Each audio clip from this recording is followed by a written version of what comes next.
how you pace your marathon or your ultra marathon can make or break your race.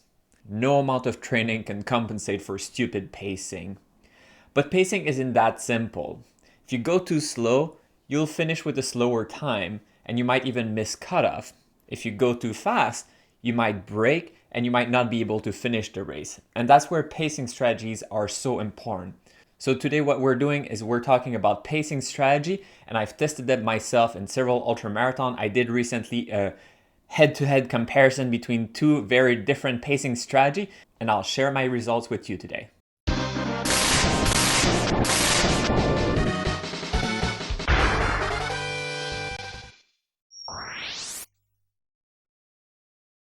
Hi, Simon here. Welcome to my channel.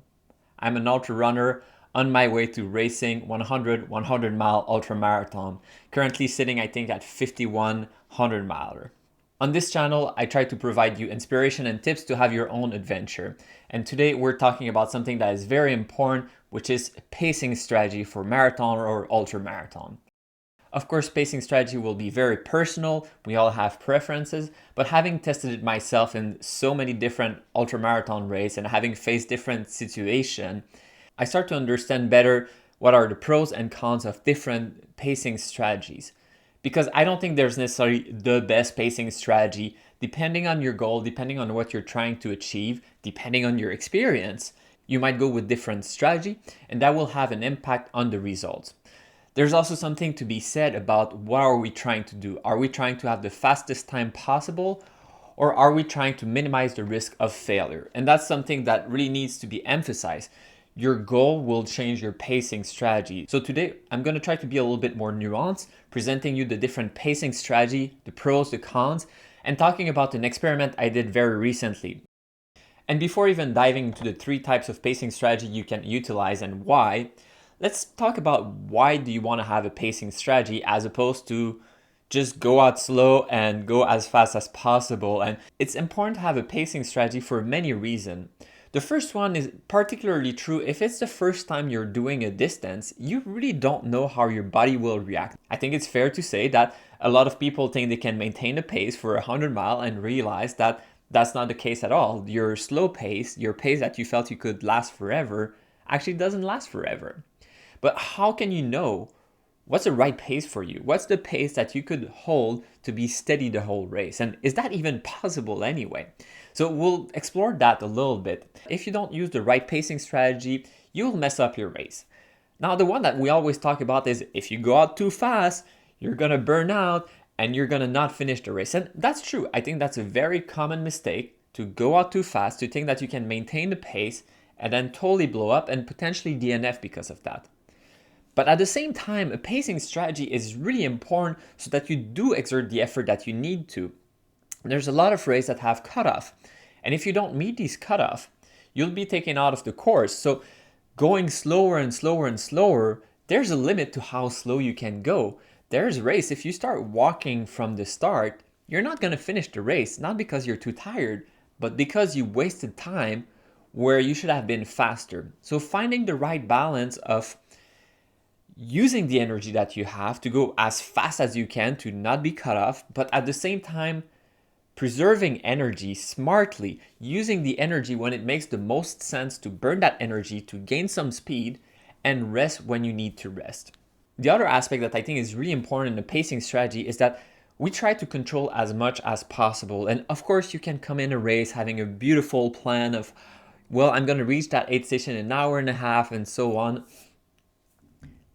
Your plan will go out the window very quickly. That's something that, yes, everyone is different, but your plan will most likely not be followed to the T. That said, if you have a pacing strategy, you will have something to fall to. If you're, for example, doing a run-walk cycle, you have something to fall to. This is what I'm doing right now, and this is a short-term goal. That will also really help you in terms of your mental game. It's very tough to just, well, you'll go as fast as you can, but not too fast and in a kind of vague way. Whereas if you say, I'm gonna run for 5 minutes, walk for 1 minute, run 5 minutes, 1 minute, then your brain is wired to actually do these 5 minutes. You won't stop at 4:30, you're gonna stop at 5 minutes. So let's talk about pacing strategy. And I think there's really three ways I would divide them, and we'll dive a little bit deeper into each of one. The first one is a little bit more the classic. Let's try to have a steady pace. So start slow, maintain your pace for the whole race. The other one is something that I mentioned already. It's the run-walk strategy, where you will have predefined amount of time that you're running, followed by a walk cycle, and you just repeat, repeat, repeat, repeat. And finally, the last one is the one that we end up doing without realizing, and it sounds to be like the default one, which is about banking time. So going a little faster than what you could realistically sustain for the whole race, and understanding that your last 10 miles will be slower than your first 10 miles, and that's okay, that's your strategy. And so what I did, the experiment that I did, of course, I've tried all of these methods in my 51 100 mile ultra marathon, but the last two that I did, the two races were 3 weeks apart. And 3 weeks apart, knowing myself very well, I know that that was enough to be mostly healed and recover from the last race, but at the same time have the same fitness level, because I can't really compare two races that are far apart. But the other issue with that is that we're talking about trail running, and trail ultramarathon are very different. The time you will do at Javelina 100 mile will not be the same time that you do at Leadville 100 mile. It would not be a fair comparison. So what I did is I picked two courses that are very similar. The first one was across the year, which was in Phoenix, Arizona. The other one was Long Haul 100 mile. The movie is coming up soon. That was in Florida, so very flat, and the conditions were very runnable. It was not a technical trail. So both of them were perfect ground to actually test a pacing strategy. And that's something also to mention is that it's a little harder to follow to the letter a pacing strategy when you're doing trail ultramarathon, because sometimes it goes up, sometimes it goes down, sometimes it's technical. And we'll talk about that a little bit later. But in this case, I really simplified the variable. I have the same fitness level in both cases, which was decent fitness level. The courses are pretty similar. And let's do two totally different strategies. At Across the Year, what I did is more the banking time strategy, which is something that most people would do when they don't really have a strategy, which is I ran at a pace that, yeah, I call it in the movie like that's a crazy fast pace. That's because I have knowledge of what I can and cannot do. But I was very much in zone 2. I could talk. It was around a 10 to 11 minute mile for the longest time, and trying to maintain that until I can't anymore. And then we're just going to figure it out from there. It's an ultramarathon. It's normal that I struggle by mile 60. So that's what I did. The second one, what I did is, just because I wanted to talk with a friend, we ran a little bit, but very quickly I fell back to what was a strategy, which is, all right, I don't have to have a big ego. And what I'm going to do right now is I'm going to run for about 1 mile. Then I'm going to walk for about 2 minutes. 1 mile, 2 minutes, 1 mile, 2 minutes. But the outcome of that was really interesting. So in both cases, I was hoping to do sub 24. In both cases, this is an ultra marathon. This is a 100-mile ultra marathon. So we're talking about full scale effort. I think the outcome that I observe is that first, well, let's talk about the finishing time.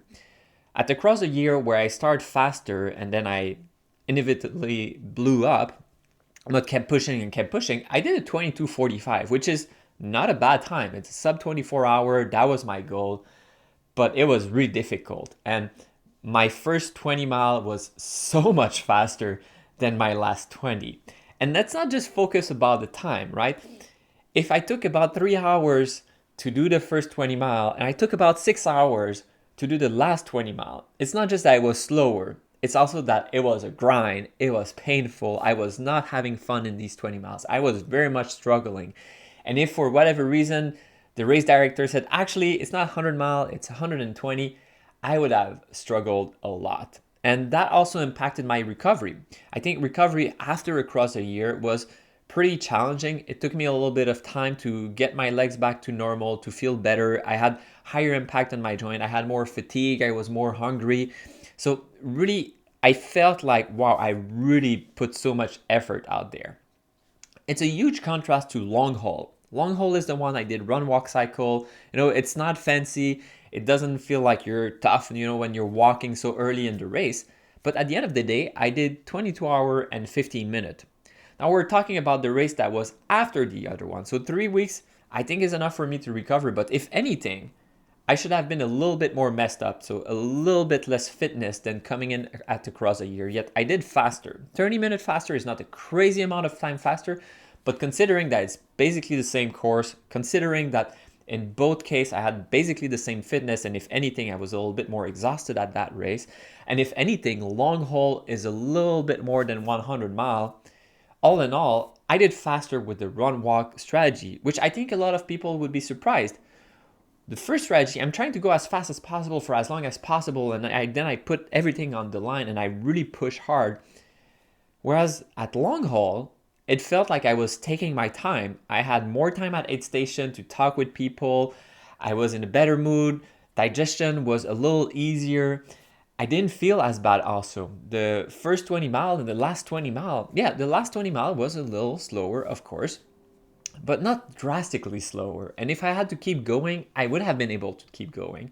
And that really shows me that if I would be running something that is a little longer, like a 200 mile, that strategy would work very well. And it's not just about conserving energy, but it's about having these cycles, being able to eat better, being able to take care of yourself better. And it made it more pleasant, it's faster, and recovery was also much faster. Now, of course, I think the caveat to that is that across the year, some of it was on pavement, whereas long haul was not on pavement. So potentially that's a difference. So shouldn't focus too much on how the joints were feeling after that, because obviously that has an impact. But I felt so much better with the run walk cycle and faster. So it's hard to really say that there's any reason to do like the across the year strategy, but there are reasons, and we'll dive into the pros and cons of each of these strategies.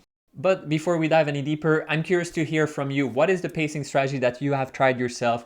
What do you think are pros and cons? What has worked well? What has not worked well? Sometimes it's good to hear not necessarily what is a good strategy, but what is a bad strategy, so that other people don't make the same mistake. Although we learn better when we make the mistakes ourselves, which is why I love to experiment different pacing strategies and say, yeah, that was not good. So if you think these videos have been helpful, have supported you in your running journey, please consider visiting my Patreon page. What I would add to that is that my plan is never to put these tip video behind a paywall. They will always be freely accessible. You can watch them. And the way I see it is, if you watch them, you think they're good, they have helped you. It's all a bit like a tip. You've seen it.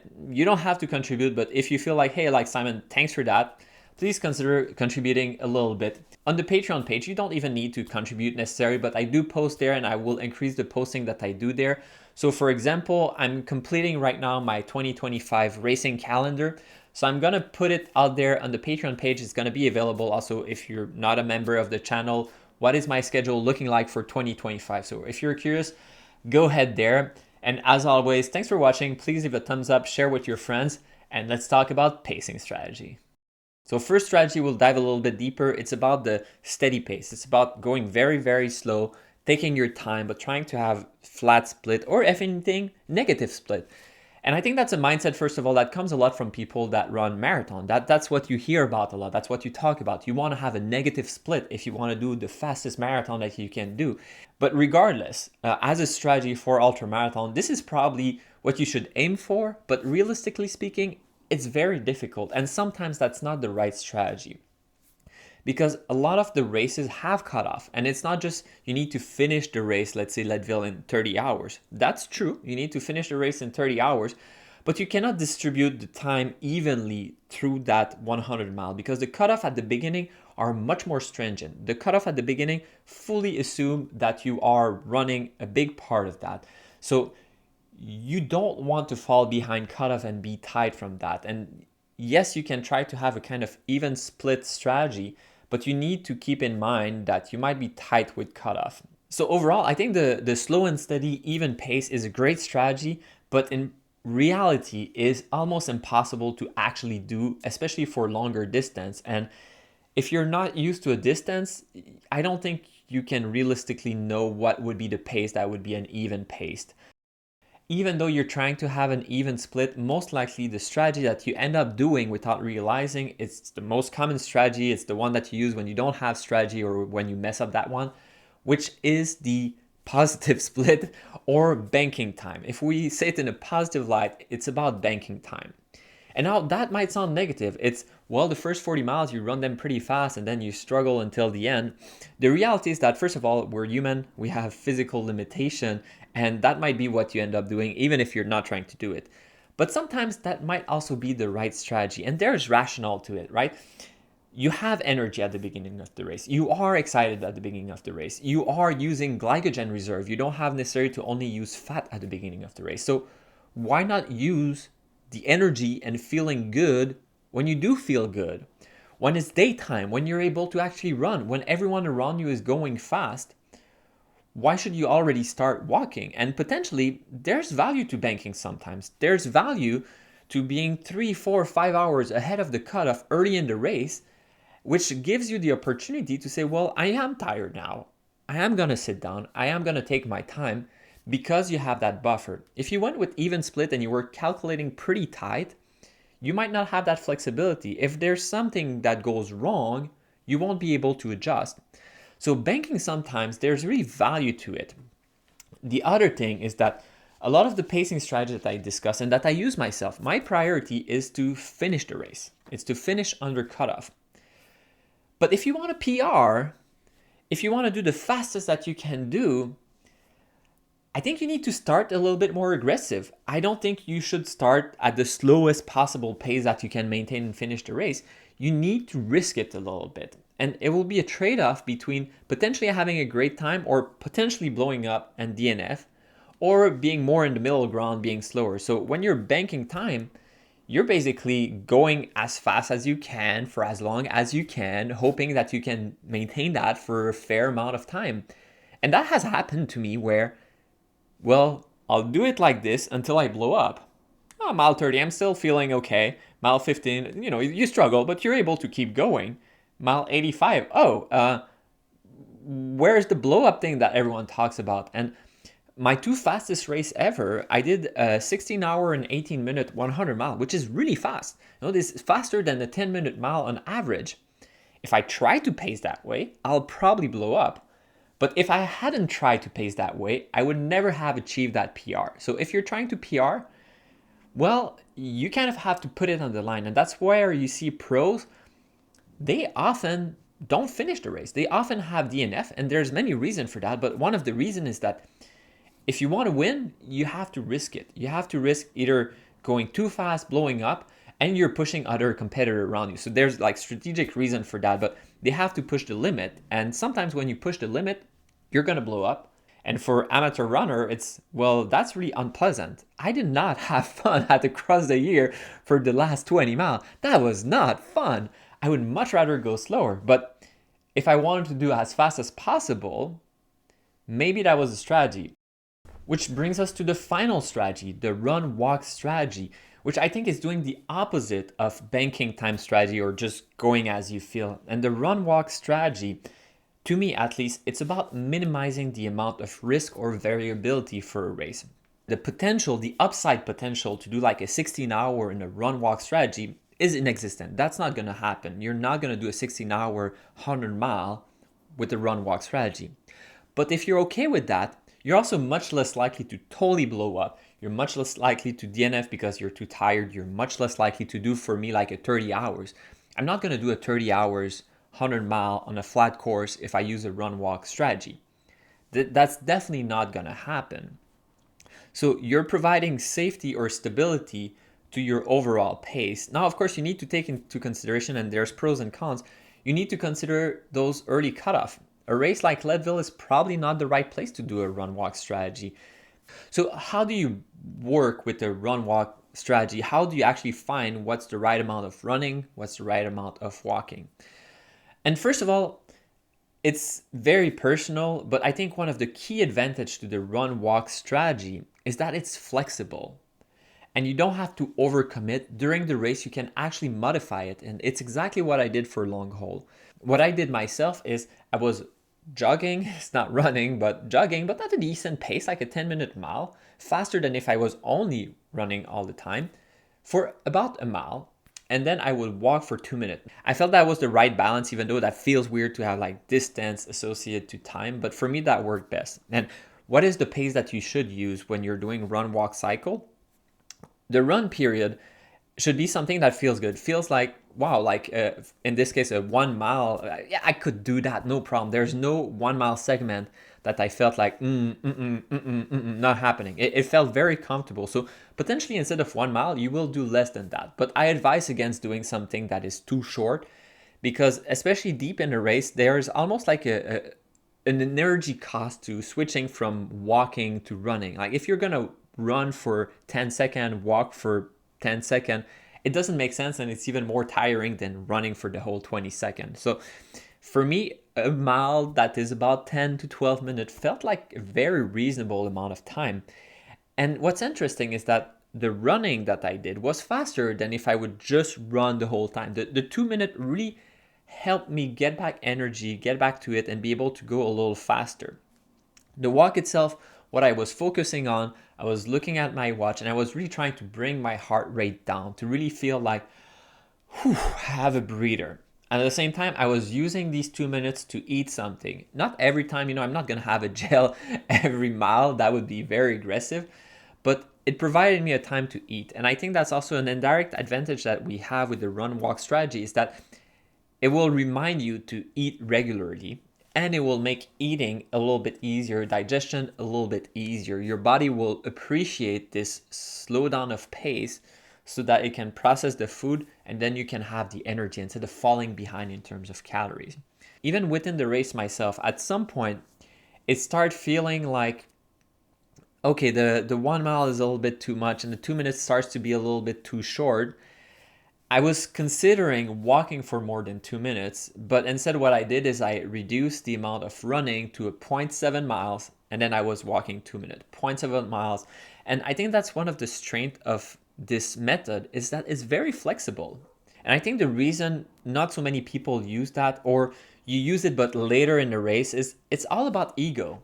We go on social media and you have people that run crazy amount of distance and a crazy amount of time, and it feels like you're being lazy or you're a failure if you're introducing these run walk cycle. And I'm here to tell you that that's bullshit.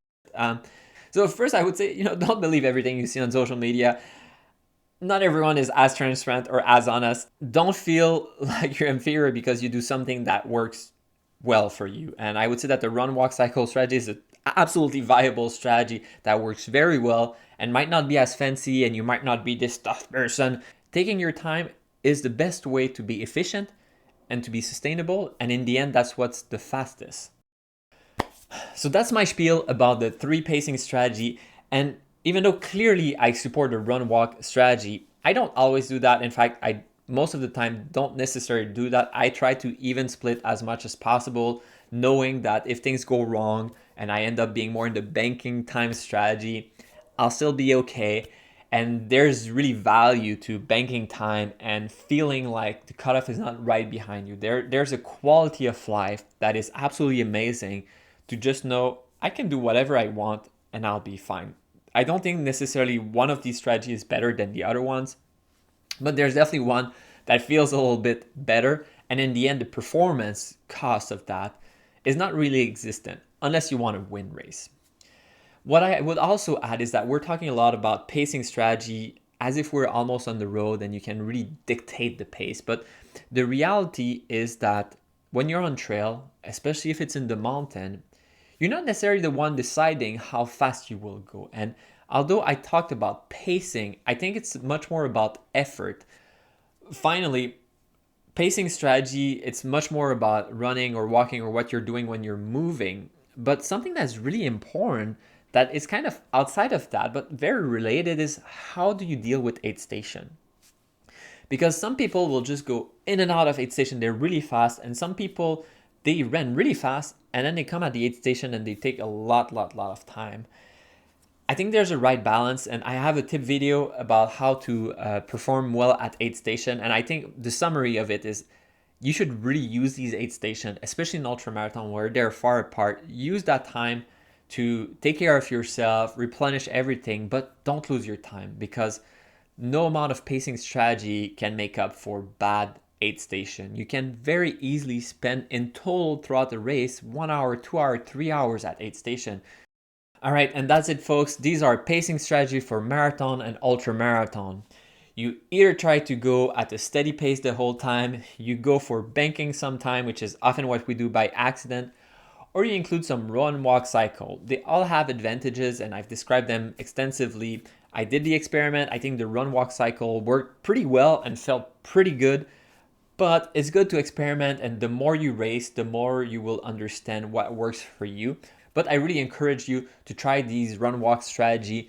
They might work very well for you. So experimenting is a great way to improve your pacing strategy. And I think it's a safe way to start with the run walk strategy, especially if you're pushing the distance. This is a new distance for you. This is the unknown. You think you know what pace you can do, but you might be very wrong, and you might very much end up in a I was banking sometime and then I was miserable.